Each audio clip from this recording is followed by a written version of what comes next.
I don't want to hurt anyone consciously. I'm sure I've hurt people not intentionally, but my role and my consideration to my own soul is when I cross, I want to be a little bit bored. I want to be excited about what I've gone through, but I don't want to have a long series of events where I am. It's like the series of unfortunate events and Lemony Snicket. Anybody else read that book series? I think I reversed the title, but that's okay.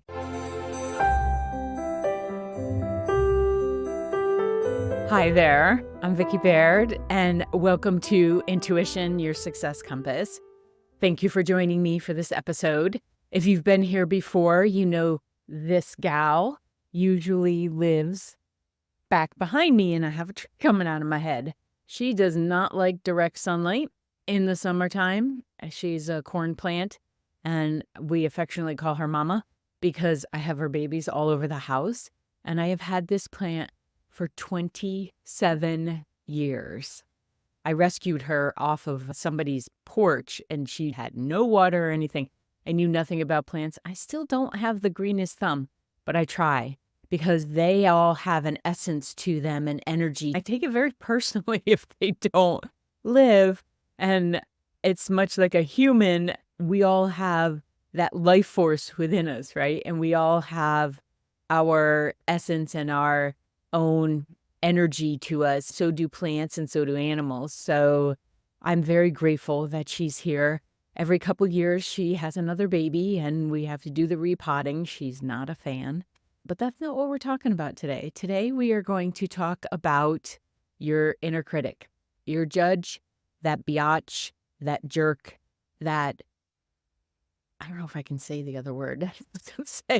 Don't want to flag it as having bad language, so I'm going to skip that part.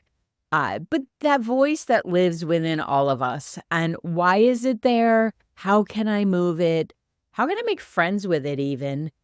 But how can it become something that no longer shows up except for in moments where we're expanding or growing? Because that's actually its job. So that's what we're going to get into today. And I hope you stick around to hear how I've guided not only myself into quieting this voice, but importantly, my clients and then friends and family and just anybody who wants the help. I don't work with anybody who doesn't want the help. So the inner critic has been something that's fascinating to me because if you had asked me 20 years ago, I would say, no, I don't have one. I'm fine. I'm great. And that was an avoidance of listening to that voice, understanding the voice, and embracing the voice, actually. And, we grow, we expand, we learn. I love learning about the brain and about how it lines up with our intuition and our soul's journey, because without a brain, your soul's journey doesn't get activated. It doesn't get to be employed or have fun. It's still enjoy, but it doesn't get to act out. It doesn't get to, put the hands on things and be experiential. So the inner critic job, that judgment, that biatch, or whatever you like to call her, it's important because it helps us to recognize situations that aren't the best for us. It helps us to remember how others have treated us and that wasn't okay. And it helps us to remember scary situations and where we shouldn't go. I mean, caveman, reptilian brain, whatever you want to call it, survival brain, limbic system, it all helps us to remember the things that were scary or to remember the things that were dangerous.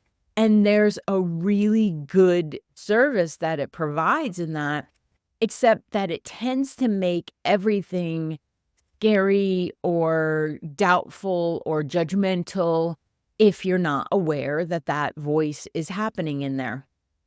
So once I started listening to myself really and paying attention, and this happened after working with people. I was working as an intuitive. You come in, I give you your reading, you go, bye-bye. Well, it would bug me afterwards that people weren't kind to themselves and that they were having a hard time with that and didn't even feel like they deserved it. And that's what led me into coaching, because I was like, I don't want to just tell people that their life's going to be this way or this is going to happen. I want to have my hands in it. I want to help people feel great about themselves. I want to help you feel as amazing as I see you. Like, that's my role here. And not from a fluff perspective or fake, because I don't do fake. It doesn't resonate with me. So I had to understand, what is this voice and why do we psychologically experience it? And then how does that connect with our intuition? And how does this affect your day-to-day life? Well, you already know how it affects your day-to-day life. It keeps you from having fun. It keeps the level of stress and anxiety kind of high. And that's not why we're here. I know from a soul level, we are here to have fun and to enjoy and to expand. And we have this wiring that we must evolve up while we are here in the physical, no longer waiting until we croak in order to do that.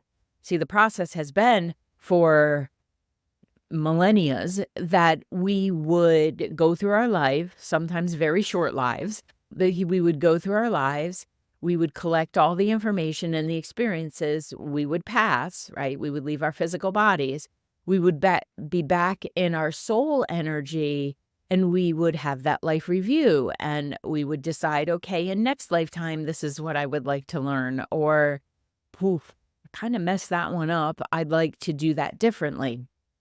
No judgment. There is no judgment on the other side. There is no judgment when you croak. There's awareness.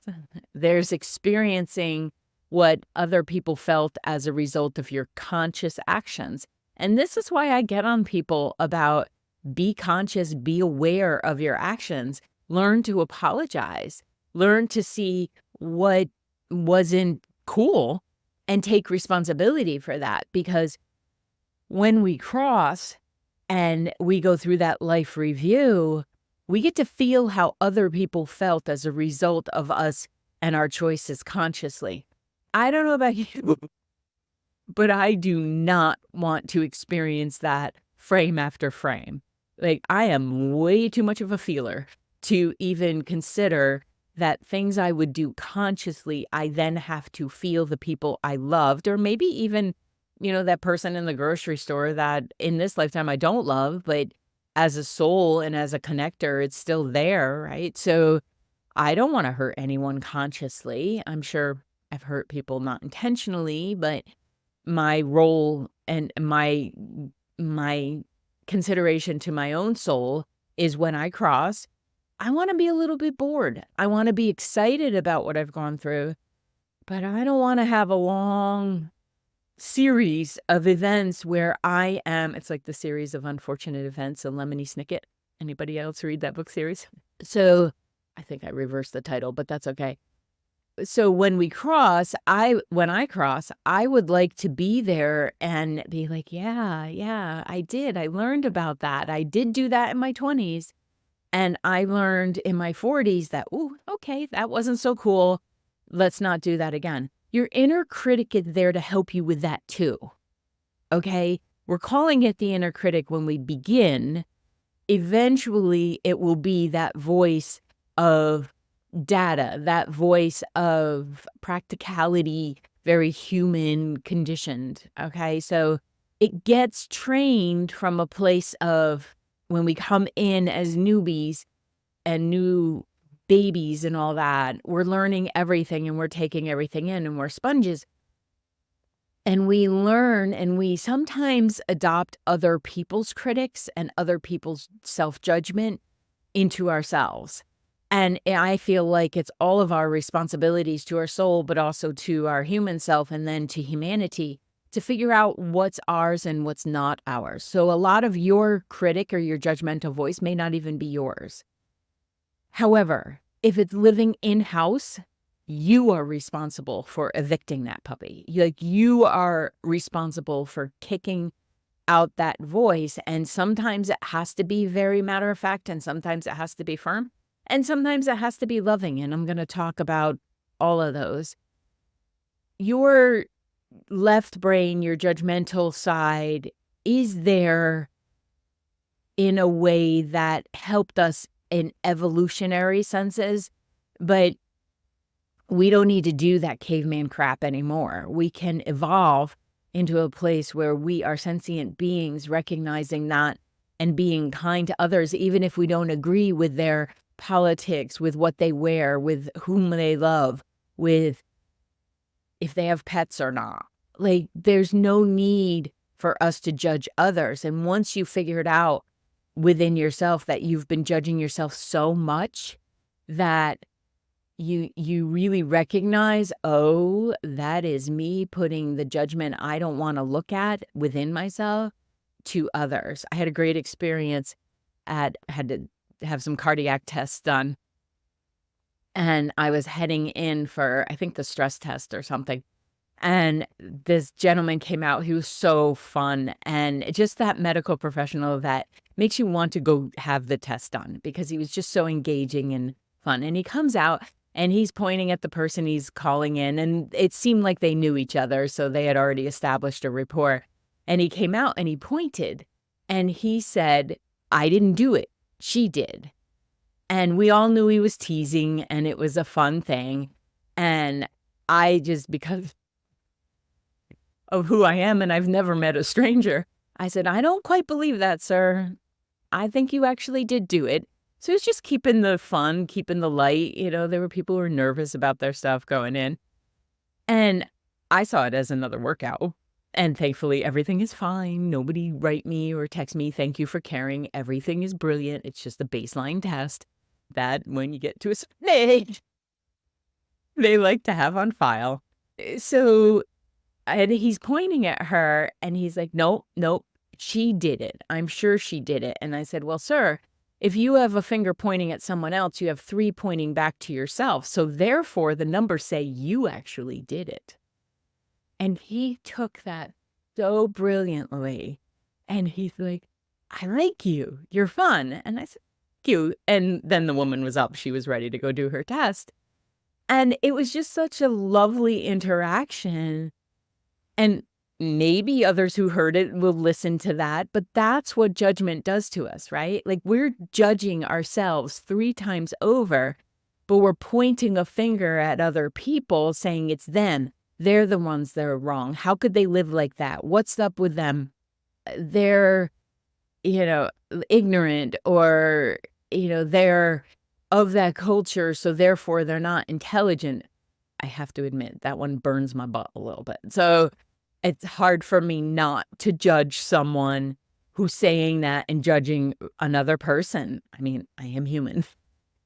And yet, understanding that, oh, that's just my left brain. That's my critical side that wants to jump in and make someone else wrong when there's really no need for that. I mean, if I can be there and have a respectful conversation, then I will do that. That actually happened with one of the guys that was repairing the drain line out front because we had a little bit of a swimming pool in our basement.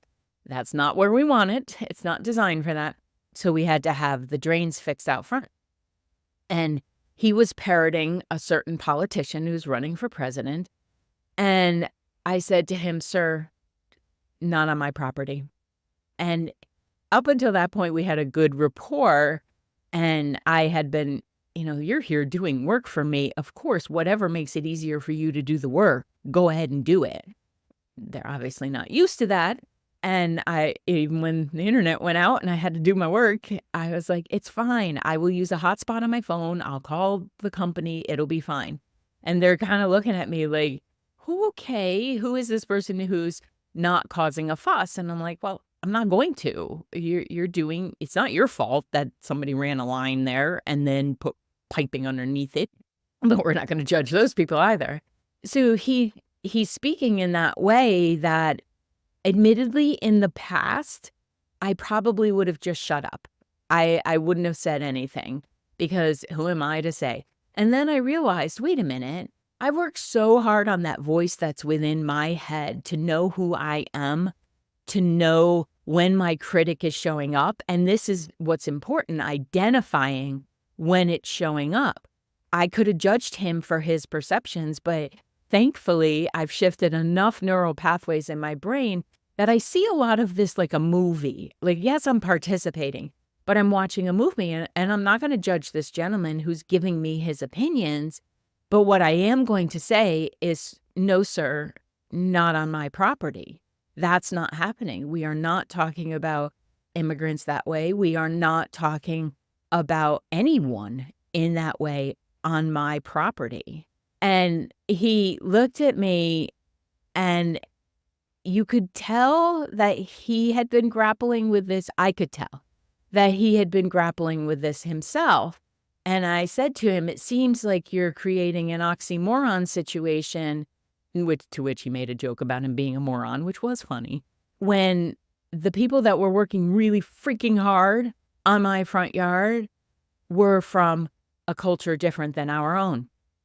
And if we even have culture, but that's a whole nother story. And I said to him, it seems like you're at odds with yourself, and you need to have a conversation elsewhere about that, but not on my property. And had I not done the work around identifying when my inner critic shows up instead of just judging him in my head and not having the bravery really to have that conversation, I would not have been able to have that conversation. So what it does, one of the benefits of being able to identify when your system is kind of freaking out and going into that defensive mode and wanting to judge other people is to recognize that you are judging. And why am I judging? Well, maybe I don't have enough firm beliefs of who I am yet. Because I'll tell you something. When you have self-surety, when you know who you are and what you stand for, you still grow, you expand. You may change your opinion in a couple of years, maybe a couple months, maybe a couple days. I don't know, because you have more information. But when you trust yourself enough to know who you are, and you've spent the time, because it does take some time to get to know that, when you can identify that judgment voice or that inner critic voice, you become your authentic self. And my authentic self doesn't want to judge him, especially if somebody's parroting. Because to me, it feels like they haven't taken the time to do some deep, even surface level contemplation. And I actually have more patience for that than I have for you've dug deep into this, into what you believe. And it still sounds a bit asinine to me. So recognizing your voice and who you are leads to that authenticity that's such a buzzword. But I see people not taking the time to know who they are and to pay attention to the negative self-talk that comes up, the unsupportive self-talk, and the critical thoughts that come up. And there's a thing in coaching that will often say, that which I don't like in another is what I don't like in myself. That is true until a certain point. We cannot like something in someone else because we recognize that it's racist or that it's homophobic or that it's misogynistic or that it's abusive. That does not mean that it's running through you. That means you have intelligence, integrity, heart, and emotions that you are aware of and therefore can identify when that's not okay. Okay, so a lot of New Age lines we have to take a smidge of and then do our own contemplation and our own assessment of. Okay, so we ended up having such a beautiful conversation sitting on our front porch, my front porch, as he's writing out the invoice and I'm writing out the check, which I'm very grateful to be able to do. And he said, I like you. I like you. And I said, sir, I have thoroughly enjoyed this process with you. I like that you're a little bit of a blowhard. That's funny to me. But I see the true you, and I hope someday you see the true you. And this is a gentleman in his late 60s that is growing and learning and expanding and talks so kindly about the animals of our world, right? And then he's doing that. So I did challenge him because I can't help myself sometimes. I won't help myself sometimes. I can help myself. I won't. I did challenge him to see humans the same way he sees the squirrels and the bees and, the crows that were trying to help them. I've made friends with some of the crows around here. They're a little protective of my property. My dog won't do it. I had to outsource. So I wonder if you can understand this process and apply it, because applying it is where the secret sauce is. And that could be that when you're talking with someone and you hear yourself start to gossip or you hear yourself start to judge another, say out loud, wait a minute. I promised myself I wasn't going to do that anymore. It seems that my left brain is taking over in positive intelligence. Shirzad Shamin calls that being hijacked. I used to say kidnapped, but just don't love that. I don't love the energy of hijacked, but it kind of takes the person out of it. So I'm using it. I am one of his coaches, so I can do that.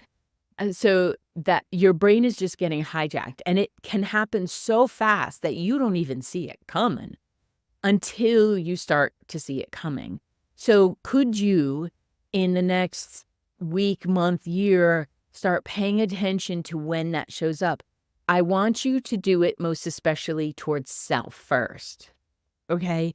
We'll get to the other people, but I would love for you to recognize when that critic shows up, take a deep breath and say, no, wait a minute. I said I was not going to allow my inner critic. Go ahead and give him a name if that will help. I have one woman who calls hers Agatha, and another, I can't remember. It was such a good one. I can't remember what it was. If it comes back to me, I'll mention it. But if you can pause and even picture, because I tend to be very experiential, I had to picture my brain letting go of the judgmental thought and moving over into my right brain and grabbing the supportive thought, or you could say positive if you want. I think positive and negatives are kind of for batteries, but supportive and unsupportive. I did that backwards. Supportive on the right side, unsupportive on the left. And then picture like your right brain kicking into gear and giving you some guidance into how you really want to speak of this. Now, this does not mean that you're not hitting on something that's accurate, right? Like my inner critic lately has been yelling at me for not doing so much cardio. Some of that because when I did the stress test, I was a little out of breath when we got to the big incline, which is what they're looking for. But my critic went into hyperdrive.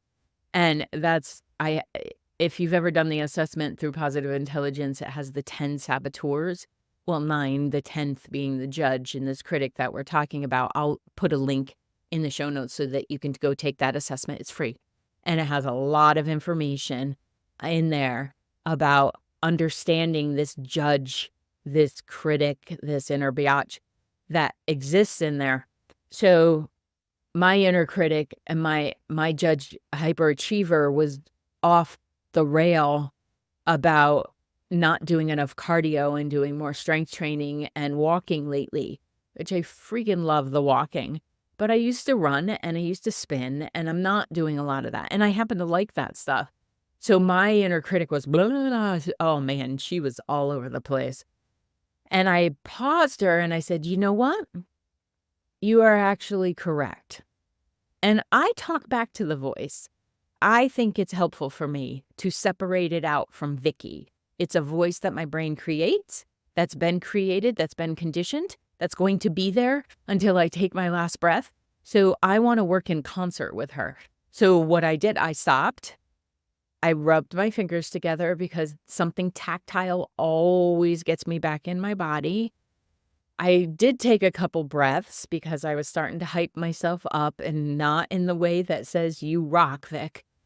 And I said, you are absolutely correct. But you know what would be a better way to go about this is for me to say, remember that you actually like doing HIIT workouts and you like getting on the elliptical and taking it up to speed. Can't run anymore. My back doesn't love it. You like getting on your stationary bike. Like, you like doing this stuff. What if this brain of yours could encourage you to do that rather than call you names for having done it? And eventually that did shift, and on today's schedule is to get on that bike and to sweat it out a little bit and to get my heart rate up and to get some cardiac and lung capacity back. So that's me making peace with her. That's me identifying that I can reframe the message in a way that isn't lying to myself. I'm going to lie to myself and say, I've been doing cardio. I'm not going to lie. I used to. Like, I would justify. Ooh, that's another big one of the inner critic or your judgmental self, is to justify. And we all know when we're lying to ourselves. So if you can make peace with the fact that you have this voice, but it is not you. It is a conditioned response to whatever has gone on in your life. And if you want to have joy and you want to have self-surety and alignment, then you're going to have to look at it and recognize it's not going to take you out of this life to face it. You don't have to run away from it, because sometimes that voice can send you into fight or flight. Well, it'll send you into either your fight or your flight. And you could freeze. You could avoid. Ooh, that's another good one. Like the critic or the judge will kick off an avoidance and you just don't pay attention to it. And another month has gone by and you haven't done any cardio. So making peace with it and labeling the fact that, oh, you're actually correct about this and we're not going to do it in a derogatory way, is a way to connect it and have compassion for ourselves.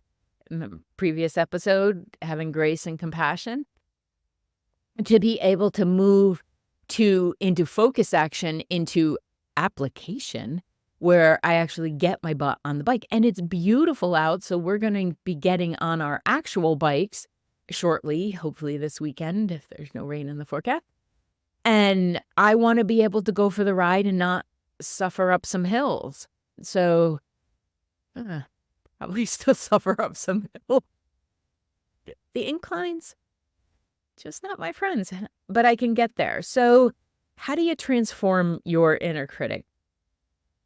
Well, you have to identify, you have to make peace, but then you replace the message that's going on with something that is empathetic and that is creative, that is inspiring. Don't do fake. Your system will know if you're faking it. You can absolutely do the affirmations, but if you don't believe those affirmations, leave it out. Like, leave it out. Just come back to something that is more realistic. Okay. I am learning to talk nicely to myself. I am learning how to catch my critic when it shows up. I won't judge my critic, because then you just go into that like recycling symbol process. You just keep going.